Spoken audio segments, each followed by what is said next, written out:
আপনারা অনেকেই ইমেইল করে আমাদের অনেক ঘটনা পাঠান। সেরকম আরো একটি ঘটনা আমার কাছে আছে। আমি সেই ঘটনাটা আপনাদের একটু পড়ে শোনাতে চাই। লিখেছেন যে, "প্রিয় রাসেল ভাই, আমার নাম সোহেল রানা। আমি ঢাকা বিশ্ববিদ্যালয়ের শান্তি ও সংঘর্ষ ও এই বিভাগে সংঘর্ষ অধ্যয়ন বিভাগের ১ম বর্ষের একজন ছাত্র। আমি ভূত এফএম এর একজন নিয়মিত শ্রোতা। কয়েকটা প্রোগ্রাম ছাড়া আমি প্রায় সবগুলোই শুনেছি এবং শুনছি।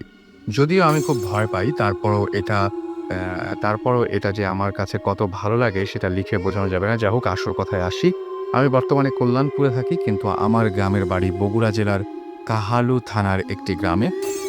এবং আমি যে ঘটনাটা বলবো সেটা আমার ঘটনা নয়। সেজন্যই বলি যে বলি করে বলা হয়ে ওঠেনি। কিন্তু আমি যার কাছে ঘটনাটি শুনেছি, আমার মনে হয় বলা উচিত। আমি যার কাছ থেকে ঘটনাটি শুনেছি তিনি আমার এক সম্পর্কের দাদা হন। তিনি কবিরাজ ধরনের মানুষ এবং বিভিন্ন সমস্যার চিকিৎসা করেন।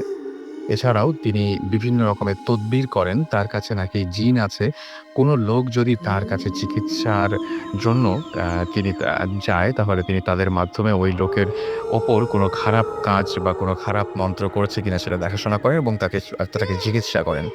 তো গত গ্রীষ্মের ছুটিতে যখন আমি বাড়ি যাই, আমার কিছু সমস্যা হয়। আমার মায়ের সাথে খুব খারাপ ব্যবহার শুরু করি।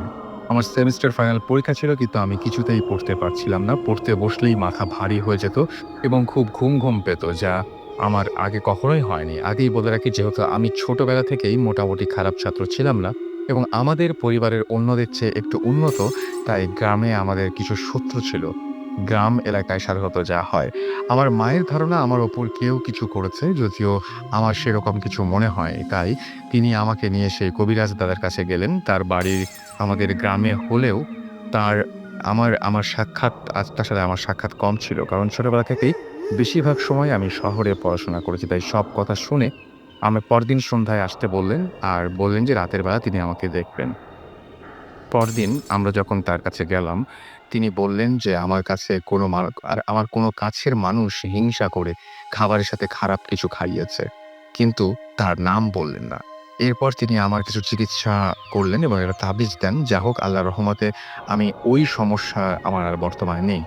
চিকিৎসার সময় আমি তার কাছে জিন সম্পর্কে বা এরকম প্যারানরমাল ঘটনা শুনতে চাইলে তিনি কিছু বলতে চান না। অনেক অনুরোধ করার পর তিনি একটা ঘটনা বলেন। ঘটনাটা এরকম যে, কবিরাজ দাদা একজন পীরের মুরিদ এবং বহুদিন ধরে একটা মাদ্রাসায় শিক্ষকতা করেন। যখন তিনি একটু যুবক ছিলেন, তখন তিনি একদিন একটা কাজে তিনি বগুড়া শহরে গিয়েছিলেন সাইকেল নিয়ে এবং ফিরতে তার রাত হয় আনুমানিক ১১টা। বগুড়া শহর থেকে আমাদের গ্রাম ৭-৮ কিলোমিটার হবে। তিনি বাজার থেকে কিছু মাছ কিনলেন এবং যেহেতু তিনি অনেক কিছু জানেন, তাই ভয় না করে কোথাও না থেকে রাতেই মাছ নিয়ে সাইকেলে করে আসছিলেন। রাস্তায় স্বভাবতই কোনো গাড়ি ছিল না। কিছু দূর পর রাস্তার পাশে একটা পুকুর এবং ঝোপঝাড় আছে। লোকজন ওই জায়গাটা ভালো না বলেই জানে। তিনি যখন ওই জায়গার কাছাকাছি আসলেন, তখন দেখলেন লাল শাড়ি পরা একটা মহিলা থামার জন্য ইশারা করছে। কাছে আসার পরে তিনি বুঝলেন যে এটা অন্য কিছু, সাধারণ কেউ না। কারণ আশেপাশে অনেক দূর কোনো বাড়িঘর নাই এবং এত রাতে একজন মহিলা মানুষের অন্ধকারে এভাবে থাকার কথা না। তিনি মহিলাকে জিজ্ঞেস করলেন, "কি হয়েছে? আর এত রাত্রে এখানে কি?" কবিরাজের বাড়ির কাছে একটি বড় অনেক পুরাতন বটগাছ আছে। মহিলা বলল, "আমি আপনার পেছনে সাইকেলের পেছনে চড়ে ওই জায়গায় যাব। আপনি তো ওই দিক দিয়েই যাবেন। আমাকে ওই দিকে নামিয়ে দিলেই হবে।" কবিরাজ বলল, "ওইখানে তো কোনো বাড়ি নেই। তুই ওইখানে এত রাত্রে একা গিয়ে কি করবি?" সে বলে, "আমার কাজ আছে। ওইখানে আমাকে যেতে হবে।" কবিরাজ তখন আরো ভালোভাবে বুঝতে পেরে কথা না বাড়িয়ে বলল, "নিতে পারি, যদি তুই সামনে বসিস।" সাইকেলের সামনে বসতে বলছেন এবং মজার ব্যাপার হলো, ওই মহিলা কোনোভাবেই সামনে বসতে রাজি হলো না। কারণ সামনে বসলে সে কোনো ক্ষতি করতে পারবে না। কিছুক্ষণ তর্ক করার পর মহিলাকে না নিয়েই কবিরাজ সাইকেল জোরে চালিয়ে দোয়া পড়তে বাড়ি চলে গেলেন এবং তিনি বললেন যে এভাবে সামনে জিন-ভূতকে নিয়ে কোনোভাবে যদি তার চুল বা কাপড়ের টুকরা ইত্যাদি নিয়ে নেয়া যায়, তাহলে সারা জীবন ওই জিন গোলাম হয়ে থাকে। এই ঘটনায় তিনি শেয়ার করেছেন এবং ঢাকা বিশ্ববিদ্যালয়ের ছাত্র সোহেল রানা। থ্যাংক ইউ সোহেল রানা, আমাদের সাথে এই ঘটনাটা শেয়ার করার জন্য। আগে আমরা আরো একটা ঘটনায় চলে যাই। আমাদের সাথে আরো একজন নতুন জয়েন করেছেন। তার কাছ থেকে আমরা কিছু ঘটনা শুনবো। কি নাম আপনার? হ্যালো এভরিওয়ান, আমার নাম জুবায়ের। জুবায়ের। জুবায়ের, কি করছেন আপনি? Chittagong university LLB first year student. Okay. So Chittagong এর একজন পেশি। সো চিটাগং এর যারা আমাদেরকে শুনছেন, ডেফিনিটলি তাদের কাছ থেকে এক্সপেক্ট করব যে আপনারা যদি কোনো এই ধরনের প্রশ্ন থাকে বা আপনারা যদি এই ঘটনা আপনাদেরও যদি এরকম জীবনের ঘটনা ঘটে থাকে, তাহলে ডেফিনিটলি মানে এই ঘটনার সাথে যদি আপনারাও পরিচিত হয়ে থাকেন তাহলে ডেফিনেটলি আমাদেরকে এসএমএস করে জানাবেন। সো শুনি আমরা। আসলে বেসিক্যালি আমার ঘটনাটা স্টার্ট হয়েছে ক্লাস 8 এ। হুম। এখন ছোটকাল থেকে আমার ফ্যামিলিতে আমাকে যেটা দেখানো হয়েছে যে অন্যান্য ফ্যামিলিতে যেটা হয় ছোট বাচ্চাদেরকে ঘুম পাড়ানোর সময় ভূতের ভয় দেখায় ঘুম পাড়ানো হয়। বাট আমাকে যেটা করা হয়েছে সেটা ছোটবেলা থেকে বলা হয়েছে যে there is nothing like ghost. তো আমি কখনোই সত্যিকার অর্থে ভূতের ভয় পাইনি। আমি যখন ক্লাস 8 এ পড়ি, মোটামুটি 8 এর মাঝামাঝি, সে সময় হঠাৎ করে আমি তখন রুমে একাই ঘুমাতাম। তো একটা সময় ফিল করলাম কি যে আমার সাথে বোধহয় কেউ একজন থাকে। আপনার সাথে? হ্যাঁ, হঠাৎ করে আসে, হঠাৎ করে চলে যায়। বা মনে করেন যে পিছনে বাতাস বা এ ধরনের কিছুই না। আমি সিম্পলি একটা প্রেজেন্স অনুভব করি। ওকে। যে হয়তো আমার পিছনে কেউ একজন দাঁড়িয়ে আছে বা আমি বিছানায় শুয়েছি, আমার পাশে সে শুয়ে আছে, আচ্ছা। এরকম কিছু একটা। তো ১ম আমি এটাকে কখনোই গা করিনি। খেয়ালই করিনি এসব ব্যাপারে। আমি যখন ক্লাস 9 এ উঠি, একদিন আমি কোচিং থেকে বাসায় ফেরার পরে ফ্রেশ হয়ে আয়নার সামনে যে দাঁড়িয়েছি, তো আমি হঠাৎ করে যেটা দেখলাম যে আমার মনে হলো যে আমার পিছনে আবার সেরকম একটা প্রেজেন্স কিছু একটা। আর পরের মুহূর্তে যেটা হলো আমি দেখলাম আয়নায় আমার পাশে একটা ছোট বাচ্চা। এবং আপনি যে ছবি দেখতে পাচ্ছেন আয়নায়। হ্যাঁ, আয়নায় ছায়াটা দেখতে আয়নায় আমার পাশে একটা বাচ্চা অ্যারাউন্ড 4 or 5 ইয়ার্স ওল্ড একটা বাচ্চা। সে আমার পাশে দাঁড়িয়ে আয়নার মধ্যে দিয়ে আমার দিকে তাকিয়ে আছে। আচ্ছা। আমি এটা দেখে আ বেশ ভয় পেয়ে গেলাম। আর আমি সাথে আমার পিছনে ঘুরে তাকালাম। দেখলাম যে পিছনে আমার পাশে যে থাকার কথা ছিল সেখানটা পুরোটাই ফাঁকা। সেখানে কেউ নেই। তো আমি সেটা তখন কাউকে আসলে বলিনি বাসাতে। কারণ যেহেতু ছোটকাল থেকেই যেটা করা হয়েছে আমাদেরকে শিখানো হয়েছে there is nothing like ghost. আমি যদি এখন আমার ভাইকে বা আমার বোনকে যেয়ে বলি বা আমার বাবা-মাকে বলি, সবাই হয়তো এটা দুষ্টামিভাবে ভাববে কিংবা মনে করবে যে আমি দুষ্টামি করছি এরকম। সো আমি চেপে গিয়েছি। বাট আমি ভয় পেয়েছিলাম। ডেফিনিটলি ভয় পাওয়ার মতো একটা ঘটনা। এটার পর থেকে যেটা আচ্ছা, এই যখন দেখেছিলেন এটা কি মানে সময়টা কিরকম হবে বলেন তো? এটা আমি কোচিং থেকে এসেছি তখন আমি বিকালের থেকে কোচিং করতাম। বাসায় আসতে সন্ধ্যা পেরিয়ে যেত। ফ্রেন্ডদের সাথে কিছুক্ষণ আড্ডা মেরে তারপর বাসায় আসতাম। তো মানে এই সমস্ত ঘটনা আরেকটা জিনিস জানা গেল যে এই সমস্ত ঘটনা দেখার জন্য আসলে খুব গভীর রাতেরও প্রয়োজন নেই। যেকোনো সময় আসলে আমি কখনো এই গভীর রাতের কথা বলব না। এটা গভীর রাতে হয়নি আসলেই। এটা সন্ধ্যার একটু পরপরই। আচ্ছা। তো তারপর যেটা হলো যে এই ঘটনার পর থেকে আমি আমার সাথে প্রেজেন্সটা আরো বেশি করে অনুভব করা শুরু করলাম। এটা আ কন্টিনিউয়াসলি আমি প্রায় এরকম প্রেজেন্স ফিল করতাম এবং আমি যখন ইন্টার ফার্স্ট ইয়ারে যখন পড়ি, আমি একদিন রাতের বেলা প্রায় 11:30টার দিকে আমি বাসায় ফিরছিলাম আমার মামার বাসা থেকে। হ্যাঁ। তো একই এলাকাতে বাসা হওয়ার সুবাদে যে উনি থাকতো, আমি এখানে বলে রাখি আমি তখন কাফরুলে থাকতাম। তো আমার মামার বাসা ছিল দক্ষিণ কাফরুল, আমার বাসা উত্তর কাফরুল। তো আমি রাতের বেলা প্রায় 11:30টার দিকে বাসায় ফিরছি। আমাদের গলির মোড়ে একটা বিল্ডিং তখন হচ্ছে কনস্ট্রাকশন এর কাজ চলছিল। সেখানে একটা ছেলে বসে আছে সে সময়। তো দেখা যায় যে রাতের বেলা ওইখানটাতে যারা চৌকিদার তারা ছাড়া সাধারণত কেউ থাকে না। তো তারপর ছেলেটা বসে আছে আমি খেয়াল করিনি। যাই হোক আমি তাকে হেঁটে পাস করে সামনে এগিয়ে যাচ্ছি। হঠাৎ করে পেছনে পায়ের শব্দ পেলাম। আমি ঘুরে তাকালাম আর দেখলাম যে ছেলেটা উঠে আমার পিছু হেঁটে আসতেছে। আচ্ছা। তো যাই হোক ভাবলাম যে সামহাউ লোকাল কেউ একজন তো হবেই। সে হয়তো বাসায় ফিরছে। আমি আর খেয়াল করিনি আমি হাঁটছি। কিছুক্ষণ পরে হঠাৎ করে আমার কাঁধে হাত দিল। আচ্ছা। কাঁধে হাত দিয়ে আমি বলে রাখি ছেলেটা যুবক বয়সী হবে। হুম। তার হাতে অত্যন্ত ম্যাচিউরড ভয়েস, অত্যন্ত ভরাট ভয়েস। সে আমাকে বলছে, "ভাই।" ভাই বলে সে আমার কাঁধে হাতটা রেখেছে। আচ্ছা। তো আমি তার দিকে তাকালাম। আপনারা বিশ্বাস করবেন কিনা জানি না বাট সেই বাচ্চাটা, যাকে আপনি আয়নায় দেখেছিলেন। যাকে আমি আয়নায় দেখেছিলাম আমার পিছনে, হুম। সেই বাচ্চাটা, সেখানে সেই যুবক বয়সী ছেলের কোনো অস্তিত্ব ছিল না। সেই বাচ্চাটা ছিল। ওকে। আ এটা দেখার পরে আমি একটা দৌড় দেই এবং আমি এক দৌড়ে আমার বাসার গেটের কাছে না আসা পর্যন্ত আমার দৌড় আমি থামাইনি। এটুকু বলতে পারি আমি সেদিন অসম্ভব ভয় পাই। এটার পরে যেটা হয় যে বেশ কয়েকটা দিন এই প্রেজেন্সটা বন্ধ ছিল। আচ্ছা। আমি তারপরে ফিল করতাম না। যখন আমার ইন্টার পরীক্ষা শেষ হওয়ার পরে আমি যখন চিটাগং ইউনিভার্সিটিতে অ্যাডমিশন নেই, হুম। আমি ওখানে শিফট করার পরে আপনারা যারা চিটাগংয়ে কখনো গিয়েছেন ভার্সিটিতে তারা দেখবেন যে শহর থেকে বেশ খানিকটা দূরে আমাদের ভার্সিটিটা। আর আমরা আসা যাওয়া করি ট্রেনে করে, যেটাকে শাটল ট্রেন বলে। এটা সারাদিনেই নির্দিষ্ট সময় পর, পর শহর থেকে ছেড়ে আসে আর ক্যাম্পাস থেকে ছেড়ে আবার শহরে যায়। তো একদম লাস্ট যে ট্রেনটা যেটা ক্যাম্পাস থেকে শহরে ফেরে, সেটা ৯টার পরে ফেরে এবং সেটা খুব ফাস্ট যায়। আমাদের ক্যাম্পাসটা একদম টোটালি শহরের বাইরে। আশেপাশের পুরো এলাকাটাই নির্জন। একটা গ্রামের মধ্যে সম্পূর্ণ আলাদাভাবে ভার্সিটিটা করা হয়েছে। আর রাতের বেলার এই ট্রেনটা দেখা যায় কি যে যাত্রী খুব কম থাকে শহরে আসার জন্য। সো সবাই মিলে একটা বগিতেই ওঠে।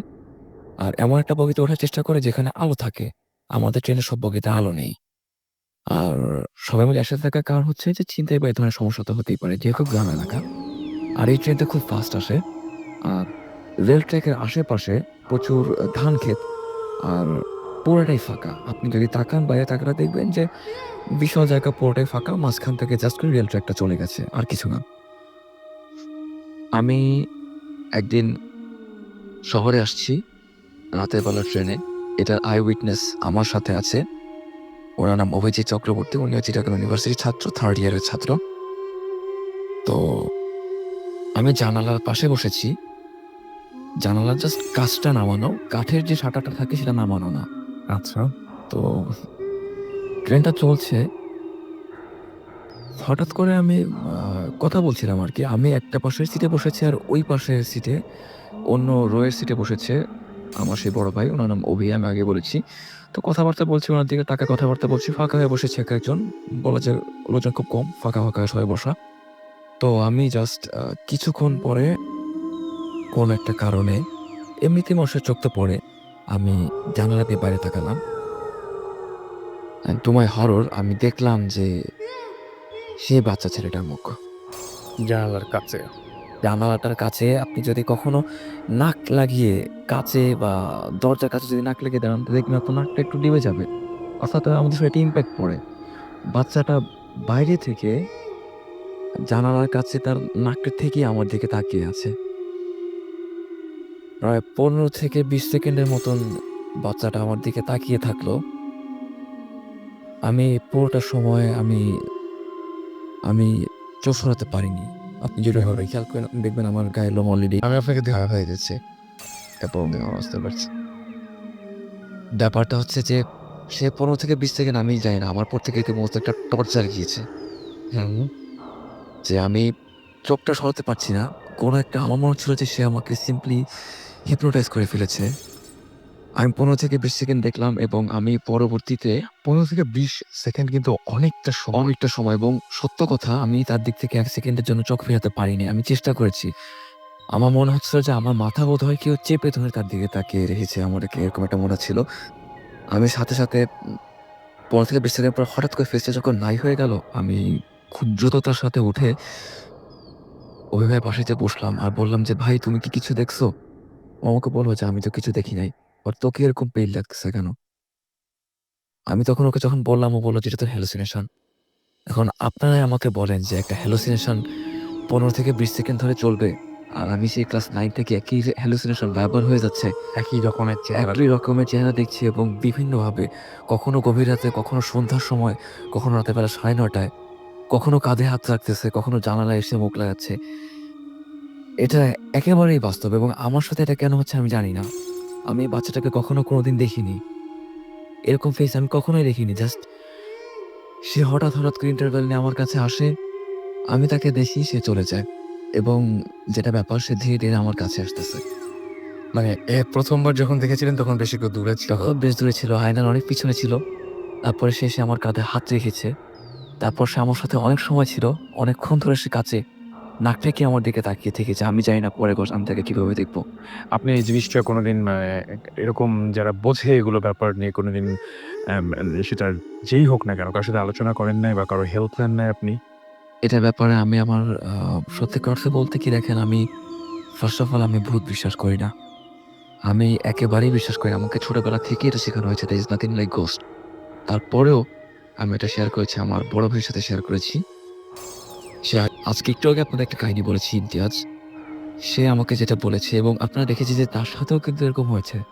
বাট আমার মতন ডিরেক্টলি হয়তো হয়নি। তো সে আমাকে যেটা বলেছে যে আমাদের দেশের বাড়ি খুলনা। বলেছে যে নেক্সট টাইম যদি আমরা কখনো যাই, সেখানে এখনো এমন কিছু, কিছু পার্সোনালিটি আছে যারা এসব ব্যাপারে ডিল করে। তারা আমার সাথে তো তাদের সাথে কথাবার্তা বলবে। আমি আমার মাকে বলেছি, আমার মাও বলেছে যে অবশ্যই আমরা এটা দেখবো। হয়তো সামনে যাওয়া হবে। দেখবো, চেষ্টা করব। সো আমরা একটার পর একটা ঘটনা শুনছি এবং আমাদের মাঝখানে এই মুহূর্তে উপস্থিত হয়েছেন ভৌতিস্ট। আপনারা যারা একটু আগে আমাকে এসএমএস করে একজন জিবরান ভাইয়ের খবর নিচ্ছিলেন। তো আমি বলবো যে এখন জিবরান ভাই নাই, কিন্তু সাকিব ভাই এবং সুমন ভাই আমাদের মাঝখানে এসেছেন। Hello everyone, Suman. এই শাকিব, হ্যালো। ওটা শাকিব ছিল আর জিবান দিয়েছি। হ্যালো, হ্যাঁ জিবান, হ্যাঁ হচ্ছে। আমি একটা কথা বলবো। না থাক, পরে কথা বলবো। জিবরান আজকে অনেক এক্সাইটেড কথা বলতে যাচ্ছি। হ্যালো এভরিওয়ান, অ্যাকচুয়ালি আমরা অনেকদিন আসিনি। ভূত এফএমে আসা হয় নাই, দেশে ছিলাম না আমি। সাকিব অনেক বিজি ছিল কাজ নিয়ে, আর জিবরান তো সবসময় বিজি থাকে।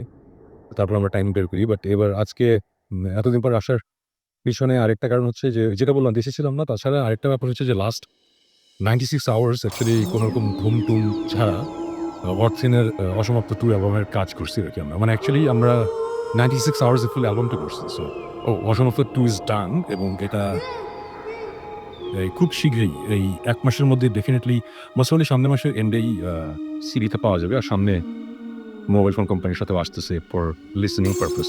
এনিওয়েজ, এই জন্য অনেক বিজি ছিলাম, এখন আবার ফ্রি। সো এই সপ্তাহে আমরা আছি, নেক্সট উইকও হোপফুলি আমি দেশে থাকতে আসবো। এই হচ্ছে অবস্থা। ওকে সাকিব ভাই, আমি আসিনি কারণ লিফট ছিল না। লিফট থাকলে আমি আসবো। ওকে ওকে, আমি যেদিন যেদিন থাকবে আমি একদম মানে জানিয়ে রেখো আগে থেকে। বাট আমাদের দরকার আসলে, মানে থাকলে আসলে আসলে লিফট তো দরকার, এবং লিফট দরকার হচ্ছে এই জন্যই যে আপনারা আসবেন। আর জীবাণু আসতেছে, ও খুব ব্যস্ত একটা দাওয়াতে। সো খবর দিচ্ছি আসতেছে। সো আমরা এদিকে তাহলে কতগুলো ঘটনা আছে সেই ঘটনাগুলো শেষ করে ফেলি। অভিকের সাথে কথা হচ্ছিল এবং অভিক কিছু ঘটনা বলছিলেন, শেষ করে ফেলি আমরা ঘটনাগুলো। জি, আমার আমার যে দাদুর বাসার নেক্সট যে ঘটনাটা, ওই ঘটনাটা দিয়ে তো শুরু হলো। এরপরে ঘটনাটা ঘটলো আমার মেজো ফুপির সাথে। তো এই ঘটনাটা মোটামুটি ২৮-৩০ বছর আগে, যখন উনার বয়স ৮-৯ বছর ছিল। তো সেই সময় আরকি ঢাকা শহরে এমনকি ওই সময় পুরো দেশ জুড়েই ফুটবল খেলা নিয়ে বেশ মানে উন্মাদনা, আবাহনী, মোহামেডান। তখন একটা নতুন টিম উঠে আসলো, ব্রাদার্স। ওটা হচ্ছে গোপীবাগের লোকাল টিম। তো সবারই খুবই মানে ফেভারিট একটা টিম। তো যেদিন ব্রাদার্সের খেলা থাকতো, তো এই ব্রাদার্স ইউনিয়ন যেদিন জিতে মাঠ থেকে আসতো, সেদিন উপর থেকে সবাই কি ফুলের পাপড়ি-টাপড়ি মারতো। আর যেদিন হেরে আসতো, সেদিন আরকি বাচ্চারা মজা করে পানি-টানি মারতো আরকি। তো ওই সময় আমার যে মেজো ফুপি, উনি আমার ৩ ফুপির মধ্যে সবচাইতে চঞ্চল ছিলেন। তো উনি আরকি এখনো এই প্লেয়াররা এসে পৌঁছায় নাই, কিন্তু তিনি বালতি মগে পানি নিয়ে রেডি আরকি দোতলার বারান্দা থেকে। তো উনি অনেকক্ষণ কাউকে না দেখে হতাশ হয়ে শেষ পর্যন্ত দেখলেন যে একটা বৃদ্ধ ফকির, যার গায়ে একটা পাঞ্জাবি সাদা রঙের, কিন্তু মানে ছিঁড়া একটা মানে ময়লা সাদা পাঞ্জাবি আছেন। পরে সে আস্তে লাঠি ভর দিয়ে হেঁটে আসছে। তখন কি খেয়ালে জানি না, উনি বালতি থেকে মগ দিয়ে পানি নিয়ে ১ মগ পানি উনার পাঞ্জাবির উপর দিয়ে ঢেলে দিল। আচ্ছা, এবং ফকিরটা স্বভাবতই খুবই এটাতে রাগ করলো এবং সেই লাঠিটা উঠিয়ে মেজ ফুপিকে অভিশাপ দিতে থাকলো। তো মানে মেজ ফুপিও কম যায় না, সে আরকি বারান্দা থেকে কাঁচকলা দেখাতে থাকলো যে, "আমাকে তো ধরতে পারবা না, আমি অনেক উপরে আছি।" তো তারপরে মানে ফকিরটা থামলো না, ফকিরটা অভিশাপ দিতেই থাকলো এবং তখন সে এক পর্যায়ে বাড়ির কম্পাউন্ডে আসলো এবং তখন আসলে মাটির কোনো এখনকার মতো রাস্তা হয় নাই তখন। তো আমাদের এখানে একটা পেয়ারা গাছ ছিল, যেটা পরে আরকি কেটে ফেলা হয়। তো সেই পেয়ারা গাছের নিচে সে তার হাতে যে লাঠিটা ছিল, সেটা দিয়ে কি জানি আঁকাআঁকি করলো এবং সে সমানে অভিশাপ দিতে থাকলো। পরে অন্য ফুপিরা, দাদিরা এসে আমার মেজ ফুপিকে সরায় নিয়ে গেলো। সে শেষ পর্যন্ত মজা করে যাচ্ছিল আরকি ফকিরের সাথে। তারপরে তাকে বোঝানো হলো এটা করা উচিত হয়নি। তো তারপরে ঐদিন রাতের ঘটনা, আমার ফুপিরা ৩ বোন শুধু, সে ছাদে ৩ তলার ছাদে চিলেকোঠা টাইপের একটা ঘর আছে। ওখানে শুধু বাবা শুতো হচ্ছে অন্য একটা ঘরে, পাশের ঘরে। তো রাত ২টা-২.৫টার দিকে ফুপির চিৎকারে সবার মানে ঘুম ভাঙলো এবং ওই সময় গোপীবাগের ৫১বর্তী পরিবার ছিল। তো সবাই আর কি একসাথেই থাকতো। তো সবাই মানে ছুটে গিয়ে ৩ তলায় গিয়ে দেখতে পেল যে মানে ফুপি চিৎকার করে পা ধরে কাঁদছে এবং তার পায়ের মধ্যে মানে পা থেকে রক্ত পড়তেছে এবং সে বলতেছে ব্যথা, ব্যথা এই ধরনের। তো তারপরে যেটা তখন লাইট-টাইট জ্বালিয়ে ভালোভাবে এসে দেখা গেল যে তার পা থেকে রক্ত পড়ছে এবং পায়ে একটা অদ্ভুত একটা নকশা আঁকা। যে দেখে মনে হচ্ছে যে কেউ যেন অনেক সময় নিয়ে ব্লেড দিয়ে চিরে, চিরে নকশাটা এঁকেছে এবং বেশ মানে গভীর একটা মানে ক্ষত। যে তো তারপরে এবং এখান থেকে মানে এক নাগাড়ে রক্ত পড়েই যাচ্ছে।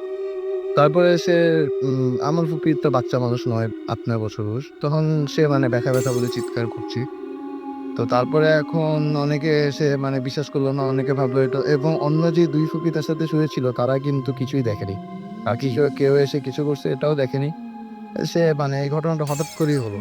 তো তারপরে এখন কেউ বলল যে ও হয়তো নিজে, নিজে এই জিনিসটা করছে। কিন্তু এটা আসলে হয় না। একটা মানুষ নিজেকে এভাবে সে যদি মানে মেন্টালি ইমব্যালেন্স না হইলে কেউ নিজেকে এভাবে কষ্ট দিয়ে একটা মানে সবার মানে সেন্টার অফ অ্যাট্রাকশন হইতে আসলে চায় না।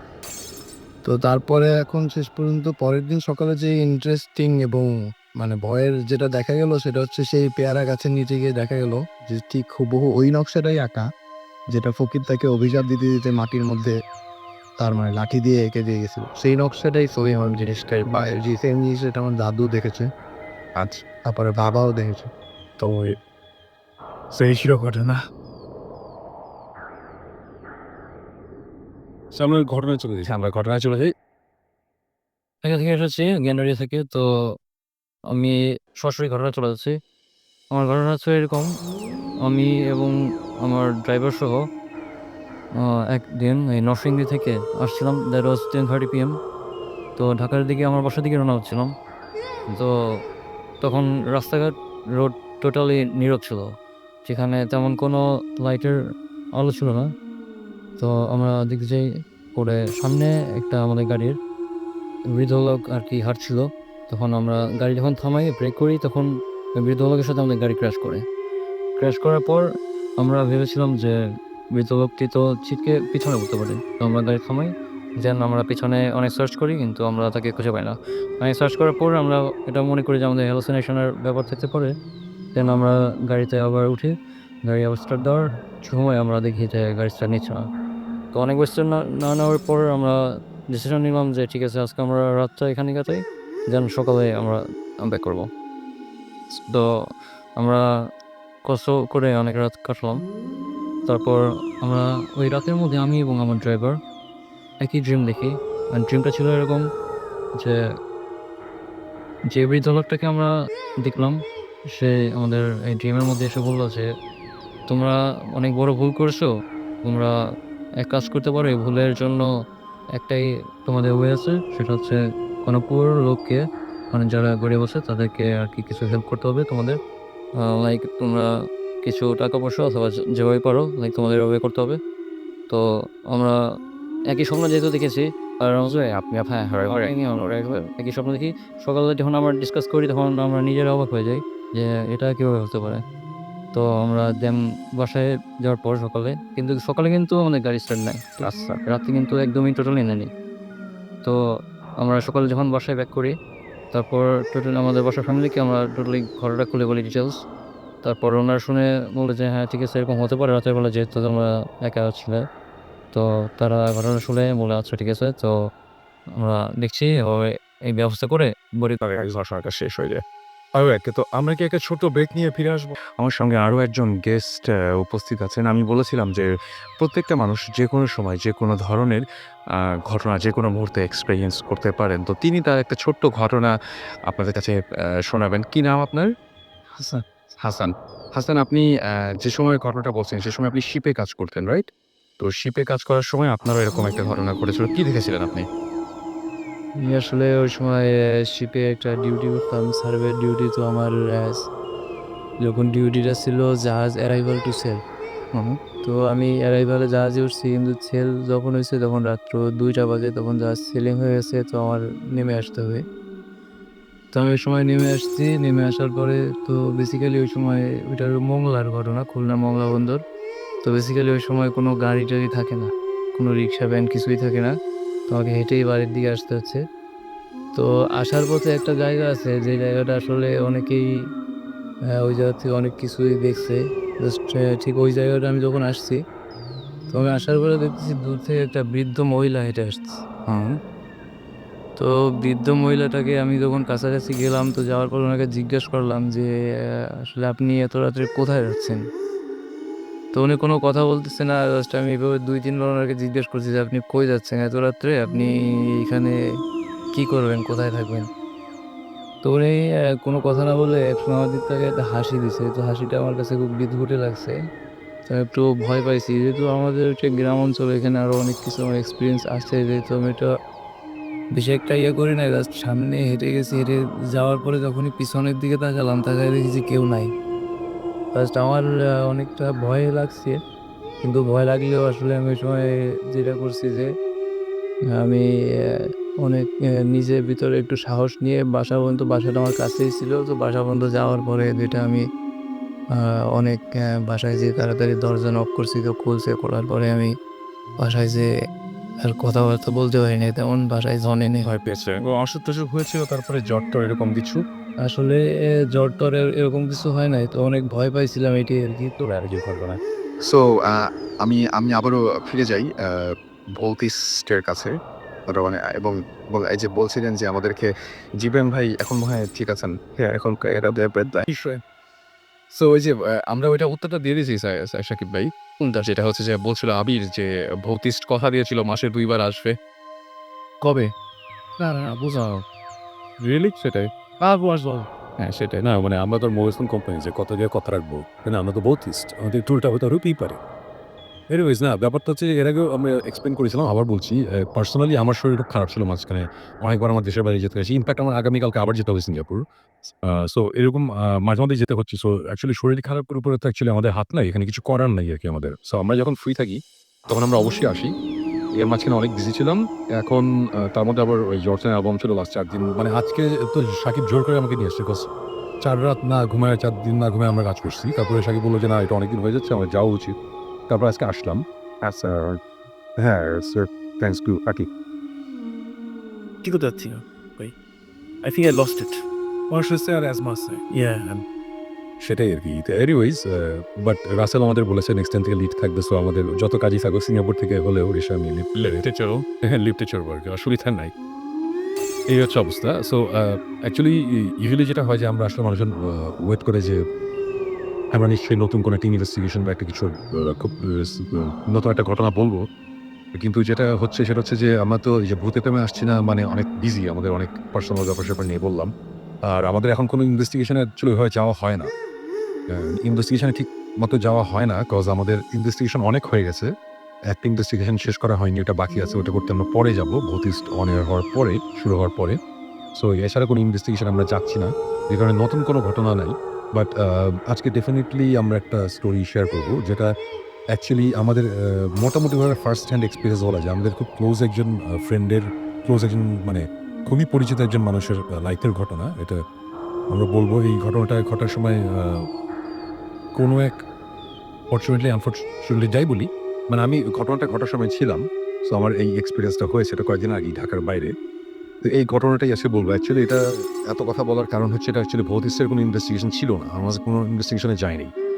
আমি অন্য একটা কাজে গিয়েছিলাম।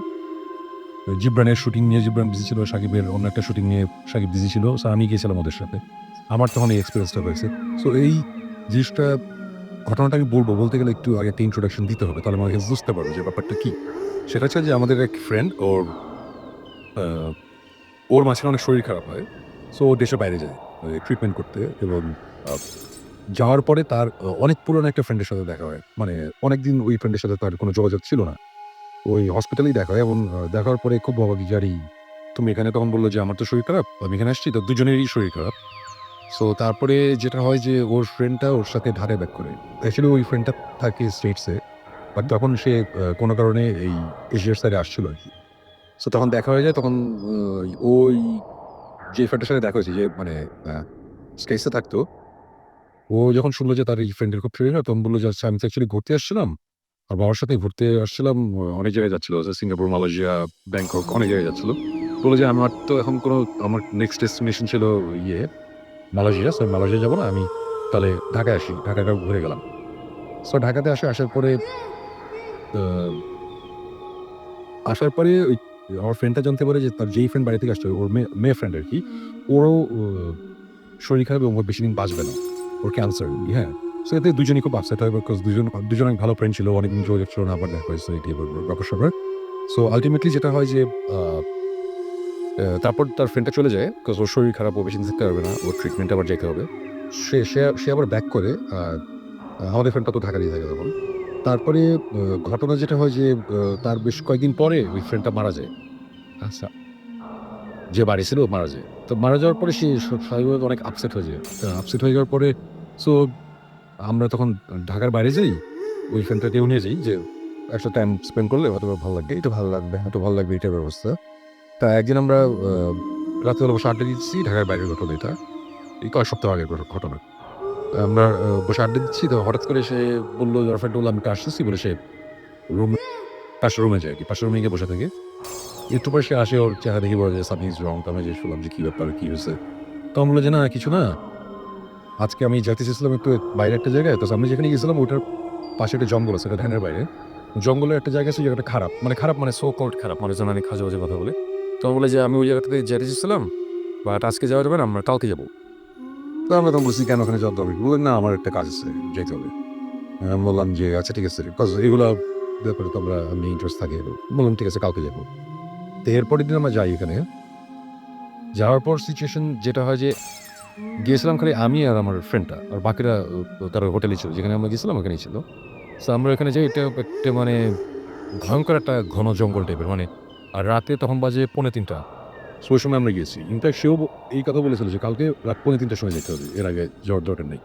যে এবং ও মজার ব্যাপার ছিল, যখন বললাম যে না কেন আজকে কেন যাবো না, তখন বললো যে না আজকে যাওয়া যাবে না, এরপরই ঝুম বৃষ্টি নামে আর কি। সো তখন বুঝলাম যে আজকে যদি যেতাম ও বৃষ্টিতে ভিজতাম আর কি।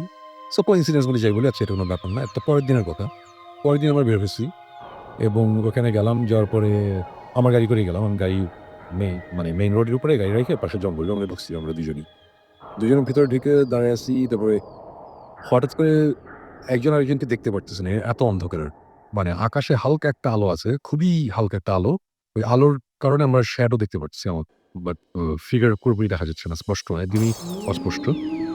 তো হঠাৎ করে আমার ফ্রেন্ডটা বলতেছে যে আচ্ছা দেখো তো ওই গাছের ওখানে এটা কি কিছু কি দেখা যাচ্ছে, কিছু কি হচ্ছে?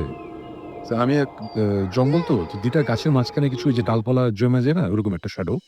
আমার মনে হচ্ছে কি শ্যাডোটা আস্তে আস্তে বড় হচ্ছে। তা আমি বললাম আমার তো মনে হচ্ছে শ্যাডোটা বড় হচ্ছে, এক্স্যাক্টলি আমি তাই দিচ্ছি। আমরা ঠিক এটা এক্সপ্লেনেশন দিতে পারছি না। লাইট জ্বালানো হবে, লাইট জ্বালালে সবকিছু ঠিক, লাইটটা নিভে দিলে মনে হচ্ছে শ্যাডোটা বড় হয়ে যাচ্ছে, সবাই বড় হচ্ছে। বাট বড় হয়ে আবার জিনিসটা আবার ছোট হচ্ছে, আবার বড় হচ্ছে, বাট ছোট কখন হচ্ছে এটা আমরা বুঝতে পারছি না।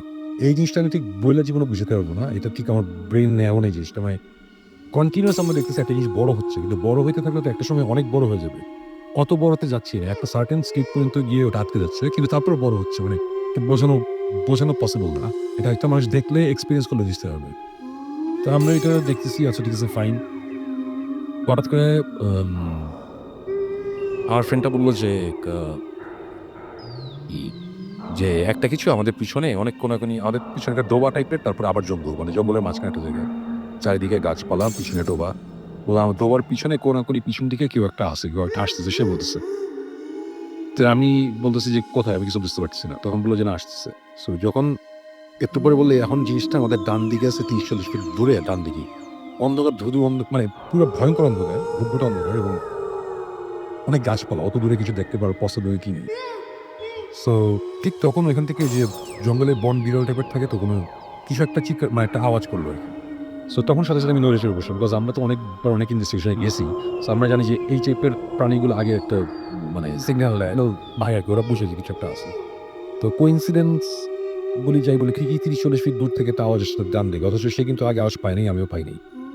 তারপর থেকে সে বলতেছে যে আমাদের সামনে একটা কিছু আছে, এবং যখন যেই জায়গার কথা বলতেছে ঠিক ওই জায়গায় নয়েজ হচ্ছে, এটা একটা একটু এই টাইপের নয়েজ হচ্ছে। একটা সময় ও পিছন দিকে উল্টা দিকে ঘুরছে, মানে আমি যেখানে তাকায় আছি, আমরা একদিকে তাকাইছিলাম, সে ঘুরে ডোবার দিকে তাকাইছে। আমি অন্ধ করে বুঝছি যে সে নড়ছে, বাট আমাদের ফিগার তত ভালো দেখা যাচ্ছিল না। ঠিক তখন ডোবার সে যেদিকে তাকায় আছে ওখান থেকে টাক করে একটা আওয়াজ হচ্ছে। জাস্ট কত ফিট দূরে হবে, সে 10 ফিট দূরে হবে।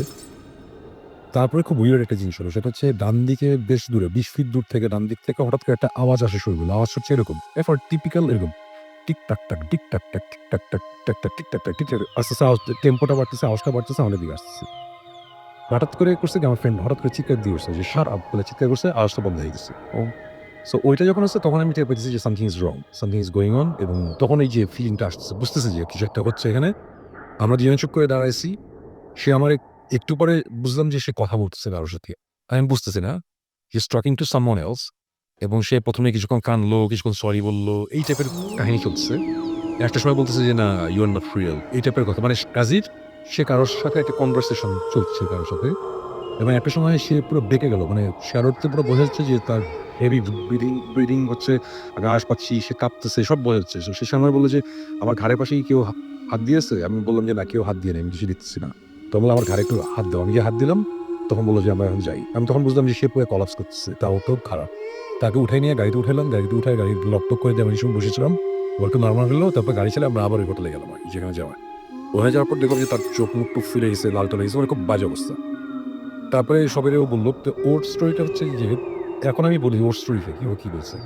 ওর কথা হচ্ছে ও যখন ঘুরছে, ঘোরার পরে যখন পিছনে যে টাক টাক টাক আওয়াজ শুনে থেমে গেল, একটু পরে সে ফিল করছে, সে বলে যে আমি চোখে কিছু দেখিনি, কিন্তু আমার মনে হয়েছে যে আমার সামনে একটা কিছু ভাসতেছে, বাট এই জিনিস কিন্তু আমরা কেমনি দেখিনি। মানে সে বলতেছে যে আমি নিজেও দেখি নাই, বাট আমি ফিল করছি একটা সামনে কিছু ভাসতেছে। এবং ওই জিনিসটা হঠাৎ করে বললো কি যে আমি আসছি, মানে আমি আসছি, কেউ একজন বলতেছে। এবং according to my friend, apparently এটা নাকি তার যে ফ্রেন্ডটা মারা গেছে সে, তার ভয়েস হচ্ছে যে আমি আসছি। তখন তখন সে অনেক ইমোশনাল হয়ে গেছিল, সে তখন কাঁদছে, তার খুব ক্লোজ ফ্রেন্ড ছিল। সো তখন সে ইমোশনাল হয়ে তখন বলছে আই এম সরি, অ্যাকচুয়ালি তোমার সাথে আমার দেখা করার কথা ছিল, তুমি মরে যাওয়ার আগে আমার যাওয়ার কথা ছিল, আমি লেট হয়নি বাইরে, আমি সরি, এগুলো বলছে আর কি। তো এই কথাগুলো আমি আবার শুনছিলাম, তো আমি ওই সাইডের কথা শুনিনি, পাশের কথাগুলো শুনতে পাচ্ছি, এই পেইন্টের কথা। হ্যাঁ। তখন বলতেছে যে কথাটা বলার পর তারপরে বলতে যে এনিওয়েজ তুমি তো রিয়েল না, আমি এটা জানি, আমি এটা চিন্তা করতেছি, বিকজ একটা মানুষ মরে গেলে তার স্পিরিট ব্যাক করতে পারে না, এটা আমি বিলিভ করি না। সো তখন সে বলতেছে যে না আমি রিয়েল। তখন বলছে না তুমি রিয়েল না। তখন নাকি সে নাকি ঘুরে তার পিছনে আসছে, পিছনে এসে নাকি তার ঘাড়ের পাশ দিয়ে নাকি ফিস ফিস করে বলছে আই এম রিয়েল। তখন বলছে যে না, তারপরে সে বলছে তুমি রিয়েল না। তখন সে বলছে I can prove it to you. তখন আমার ফ্রেন্ডটা বলছে তুমি কিভাবে প্রুভ করবা, তোমার একটা জিনিস বলে দিই যে খুব শীঘ্রই তুমি সামনে এই মাসখানেকের মধ্যে একটা ঘটনা ঘটবে, তুমি অনেক টাকা পাবা কোন একটা জায়গা থেকে, খুব আনএক্সপেক্টেড একটা জায়গা থেকে তুমি অনেক টাকা পাবা। টাকা তোমার পাবা না, তুমি খুব অবাক হবা। সো এটা আমি তোমার বলে দিলাম, তুমি এটা পাবা, এটা পাইলে তখন তুমি বুঝবা যে আই এম রিয়েল। তখন তারপর বলছে যে না আমি এগুলো বিলিভ করি না, তুমি রিয়েল না। ধরে হাতের খুব জোরে ধরছে যে এই দেখো তুমি কি ফিল করছো আমি রিয়েল।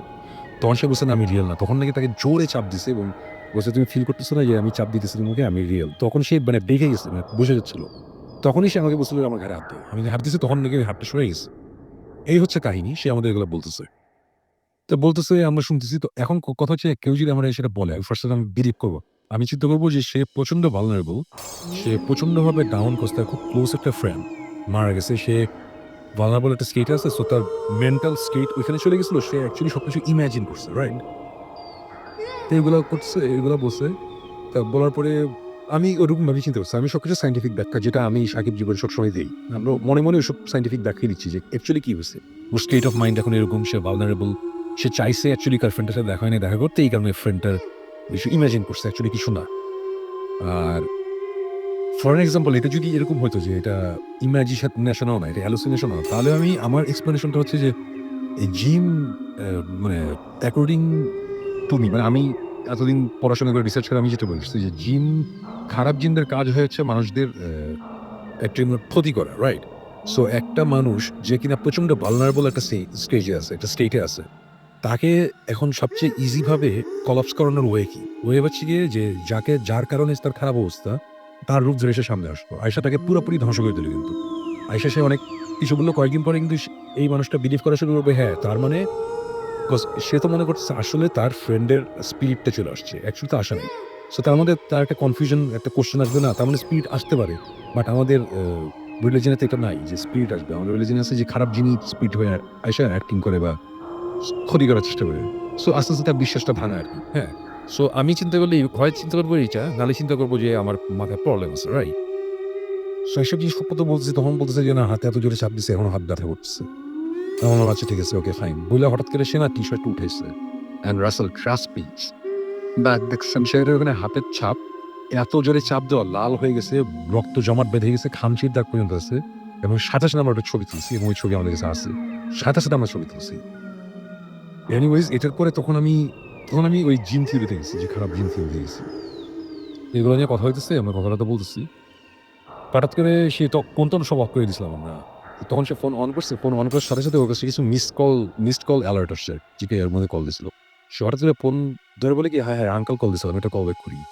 আঙ্কাল হচ্ছে গিয়ে তার ফ্রেন্ডটা যে ওর বাবা, নিউ ইয়র্কে থাকি, উনি কল দিয়েছিল। তো উনি কল ব্যাক করছে, কল ব্যাক করার পর বললো যে কথাটা বললো যে কেমন আছো, এইটি কথাটা বলার পরে তবে বললো যে দেখো আমি খুব হ্যাপি যে আমার মেয়ে মারা যাওয়ার আগে তোমাকে একটা ভালো ফ্রেন্ড পাইছিল, তাকে তোমার কথা বলতে এইসব কথাটা বলছে। কথা বলতে বলতে বললো যে ও তোমার জন্য একটা এনভেলপ রেখে গেছে, কোনো একটা চিঠি আছে, চিঠি বা কিছু একটা এনভেলপ রেখে গেছে, আমি জানি না এটা সিল করা। তখন বলতে গেছে এনভেলপটা পাঠিয়ে দিয়েন, কোনো অসুবিধা নেই, আমি আমার লোক পাঠিয়ে দিচ্ছি, সে পিক করে আমার বিল করে দিয়ে দিবি।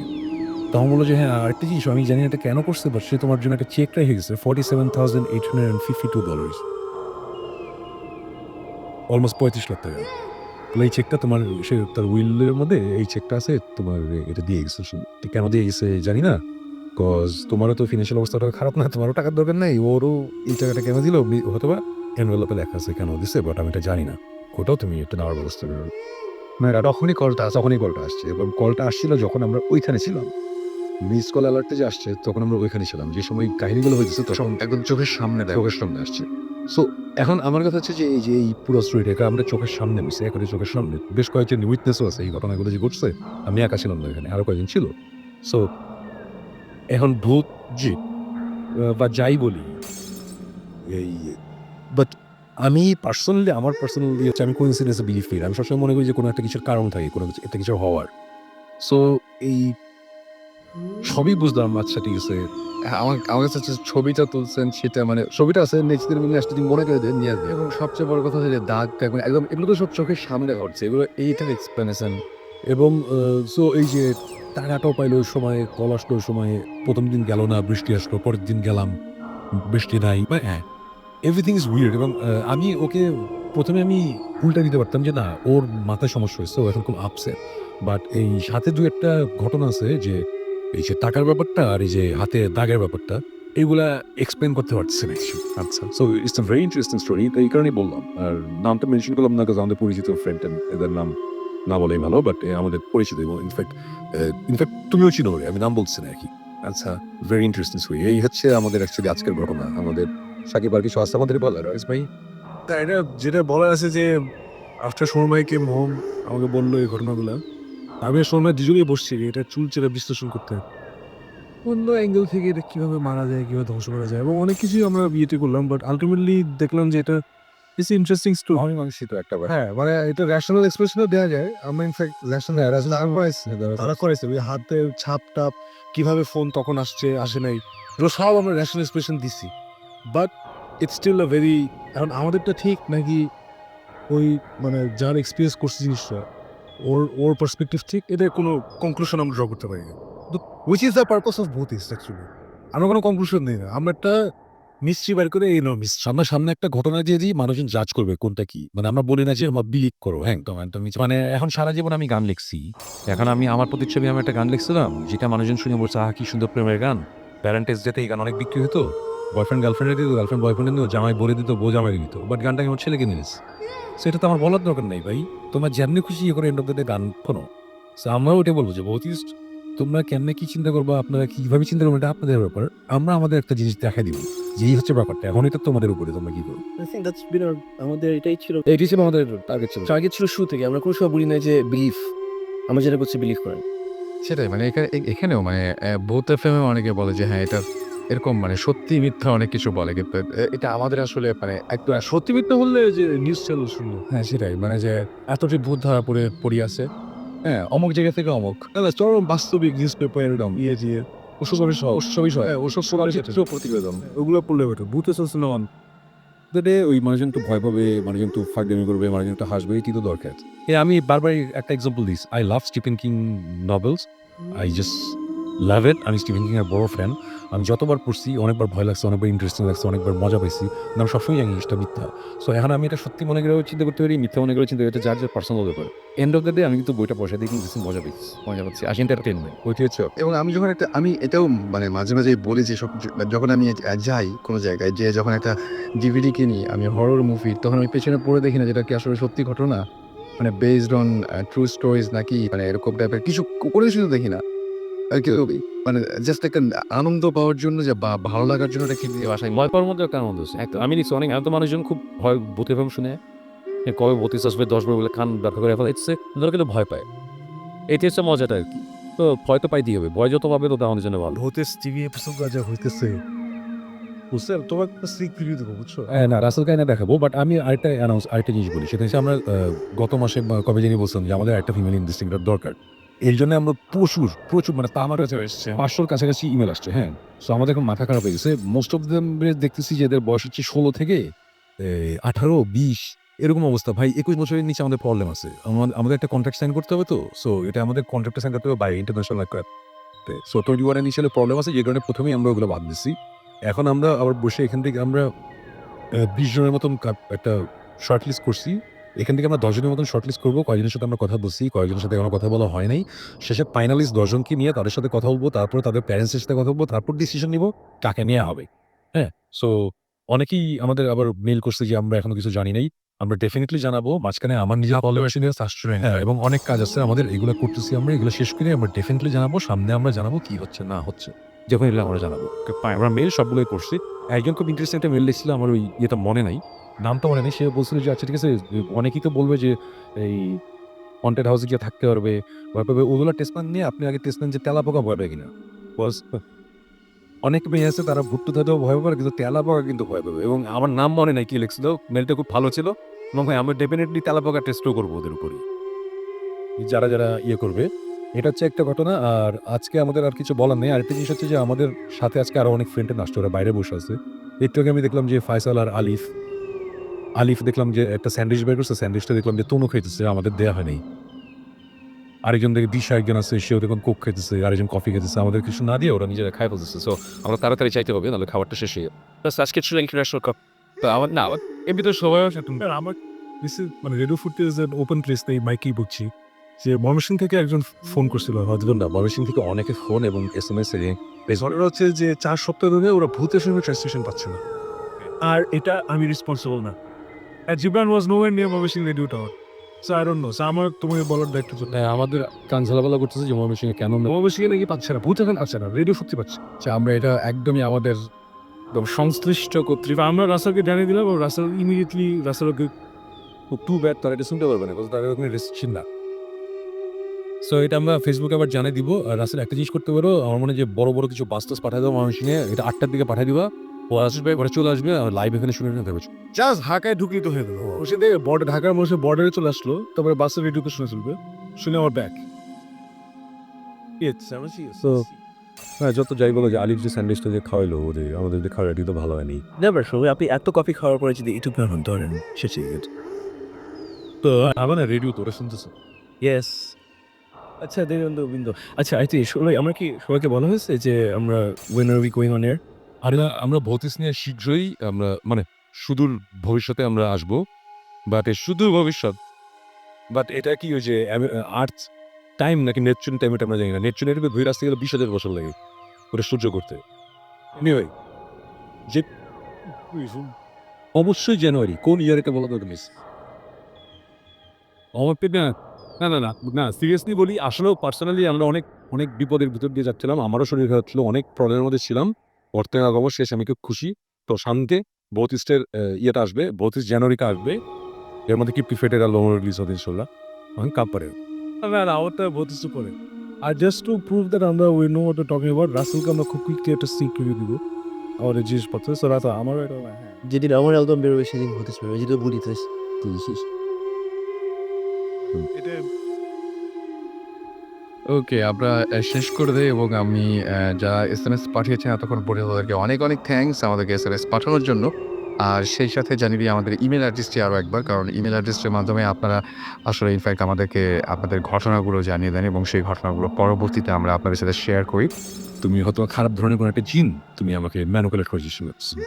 তো আমি বলছি যে না আমিও, ওর মেয়েটার নাম দিয়ে বললো যে আমিও। তারপর সে তার ঘাড়ের মধ্যে মানে তার ওই হাতে শোল্ডারের এখানে হাত দিচ্ছে খুব